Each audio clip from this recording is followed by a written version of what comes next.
Radhe Radhe, welcome back to my new blog. আজকে তোমাদেরকে আমি কিছু কথা শেয়ার করব। আমাদের সমাধি মন্দিরে যে বোট ফেস্টিভ্যাল আছে, তো ওখানে আমাদের সুলভ কিচেন থেকে আজকে খাবার যাবে। তো আমি তার বিষয়ে কিছু বলবো। এই যে ভাজাভুজি হচ্ছে আমাদের এই কড়াই, বিরিয়ানির কাঁঠাল ভাজা হচ্ছে, আলু ভাজা হচ্ছে। তো এই যে আজকে সন্ধ্যে 6টা থেকে স্টার্ট হবে আমাদের সমাধি মন্দিরে। এই যে কাঁঠাল ভাজা হচ্ছে, আলু, তারপরে পটল আছে, কারণ আলু পটলের সবজি, বিরিয়ানি, এটা বিরিয়ানির সবজি হচ্ছে। এই যে ভাজা হচ্ছে কড়াই।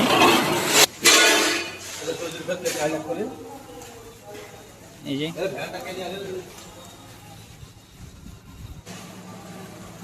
যে পরমান্ন আছে, আর এটা আমের জুস হবে। তো আমটা সিদ্ধ করে এখন ঠান্ডা করছে।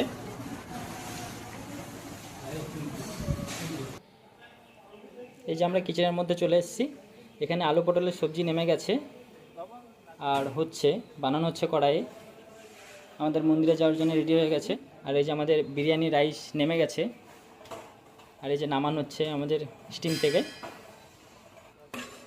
তো এখন বিরিয়ানির যে থাক বানানো হচ্ছে, তো এটা হচ্ছে জ্যাকফ্রুট বিরিয়ানি।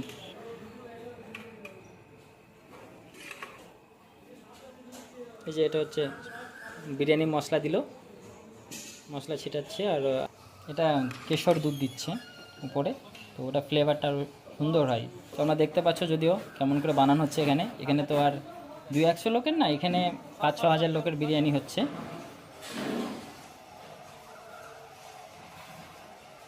তো আমি ভোগ লাগানোর পরে আমি টেস্ট করেছিলাম, খুব সুন্দর হয়েছে।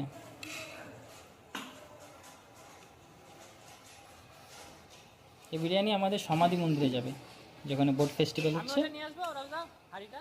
তো ওখানে বিকেলে নিয়ে যাওয়া হবে, 5:30-5টার দিকে যাবে ওখানে। 6টা থেকে স্টার্ট করে দেওয়া।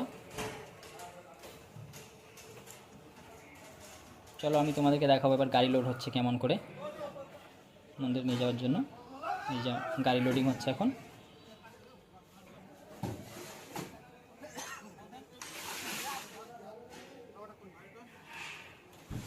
আগে চলে গেছে, তো এখন যাচ্ছে আবার বাকি জিনিসগুলো নিয়ে। এর সিদ্ধ করা আম আছে, ওর মধ্যে সব কিছু দেওয়া আছে, লবণ, চিনি। এই যে গ্রাইন্ডার হচ্ছে এখন, আমগুলো গ্রাইন্ডার করলে জিনিসটা ভালো হয়। হাত দিয়ে তো করা যায় না, এত আম কী করে হাত দিয়ে করবে। আগে থাকতে আমরা বীজ মানে ছাড়িয়ে, খোসা ছাড়িয়ে রেডি করে সিদ্ধ করা হয়েছে, ওর মধ্যে লবণ চিনি দিয়ে এখন গ্রাইন্ডার হচ্ছে। চলো দেখাচ্ছি। এই যে গ্রাইন্ডার হয়ে গেছে, আর একটু কীভাবে গ্রাইন্ডার হয় আমাদের এই মেশিনে তোমাদেরকে দেখাচ্ছি। দেখো এই যে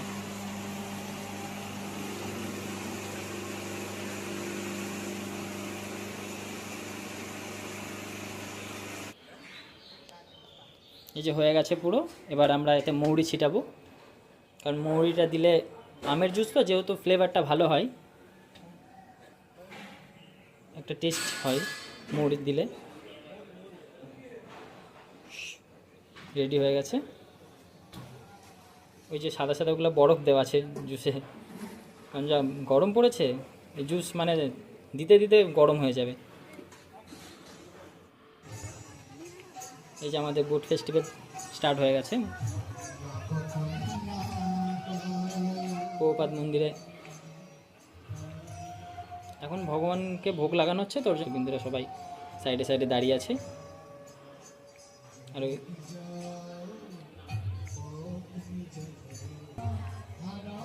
এখনও 3 দিন হবে। আর ওই যে সাইডে কীর্তন হচ্ছে আমাদের এখানে। রাধে রাধে, হে কৃষ্ণ। অনেক ভক্তবৃন্দরা এসছে, সবাই বাড়ি থেকে নিজের নিজের মতন করে ভোগ বানিয়ে নিয়ে এসে ভগবানকে দিচ্ছে। ওই যে আমাদের রাধা মাধব কুঞ্জবিহারী দর্শন।